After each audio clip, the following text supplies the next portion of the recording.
Good morning. I'm not quite sure where it is you're going to see this, because normally I'd come into a school and I would do an assembly, but some people are in schools and some people aren't in schools, and everyone all over Scotland has been locked down, has been staying at home to protect people, which is a good thing. However, the summer is coming, there's a vaccine, and things are looking up. Maybe there'll be a time for celebrations, but we need to be patient. One of the celebrations that happens every year for me is a time called Palm Sunday. Now, Palm Sunday is a bit of a strange name, and there are only a few palms that grow in the west of Scotland, and it's great when you see them because it usually means you're by the coast on holiday, and the Gulf Spring brings that bit of warmth down to make living in Scotland more bearable. However, this Palm Sunday remembers an event which took place in Jerusalem, and there palms grow all over the place. As populous and as many palms as we get chestnut trees that drop conkers so you can play games with them in autumn. There had been a big build-up to this day as well. In fact, you could say that the whole of the life of Jesus built up to moments like these, and in the moments that were about to unfold in the next week. And Jesus had been on a journey, and in particular a journey back to Jerusalem for a festival called the Passover, when all the people in Jerusalem and people from all over the world were remembering a time when the Jews had been rescued from slavery in Egypt.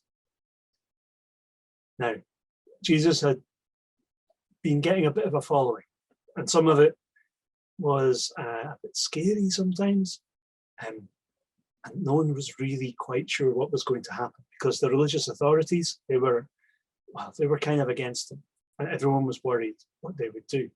And some people had told Jesus not to go to Jerusalem at all, because it would just get too hectic. And they were worried about his life. But Jesus was on his way. And he was getting close when he sent two of his followers to go and get some transport for him. He told them to go and find a colt, that's like a donkey that's not been ridden, tied up, and to untie it and bring it. So they did. And he told them, when somebody asks you what you're doing, say, we need it for the Lord. And yeah, so that all worked out fine, and they were asked and they said, and the donkey was brought back. And then Jesus rode into Jerusalem on the back of a donkey. Crowds gathered. They were throwing their cloaks onto the road to make a carpet for him. They were cutting the palms from the trees and waving them in the air as a celebration. People were shouting out, "Our King has come." Some of them thought he was going to come and set them free from the Romans, got them locked down for a lot longer than we've been locked down. Others thought it would be a spiritual awakening, and something wild would happen. Others were afraid.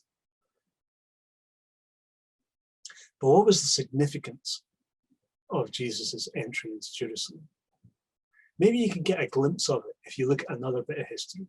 And this one is only about 100 years ago. It was during World War I, and the British were fighting the Ottoman Empire in the Middle East. And there had been a hard campaign and a hard fight, but eventually the general of the British Army, supported by all of the extended nations fighting under that flag, he won a battle. He laid siege to Jerusalem, and Jerusalem had surrendered, or the forces who are currently holding Jerusalem has surrendered. So that would be a chance to celebrate, to show off, to show that you'd had a massive victory. And there was a lot of celebration. However, one of the reasons he's remembered is that when he got to Jerusalem and was going to formally enter into the city, instead of riding in like a conquering hero on a tank or on a horse. Instead of that, he walked in with representatives of his army on foot. And he did this, he said, to show respect for the holy places that were in the city, respect for all the memories of all the different people who lived there, and especially respect for the three major religions, all of whom held the city very highly. In doing so, you could say he was remembering Jesus in the way that Jesus entered in and could have entered in as a hero or as a conqueror or as a king. And to do that, he'd have had a beautiful white horse or something like that. Instead of that, he went in on the back of a donkey. That's not the kingly mode of transport at the time.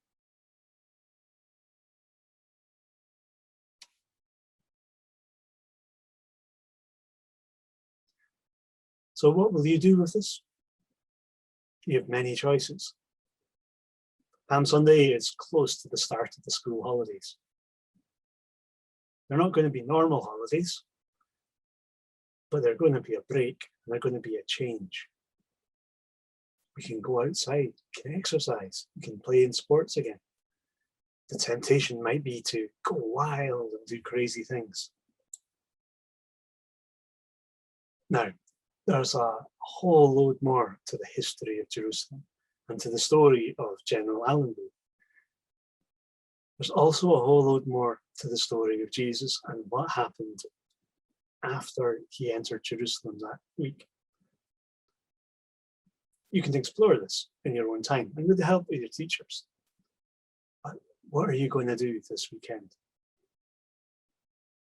It's good to celebrate when things change. How are you going to celebrate that?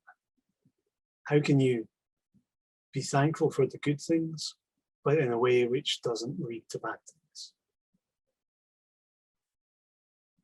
Perhaps remembering that the things that last are sometimes the smaller details that aren't noticed so much, rather than big flashy showing off events. I hope you have a good Easter break. I hope that things become a better normal than the sort of thing we've been used to. And I hope one day to see you again in person. So until then, happy Easter and enjoy the holidays. Thank you.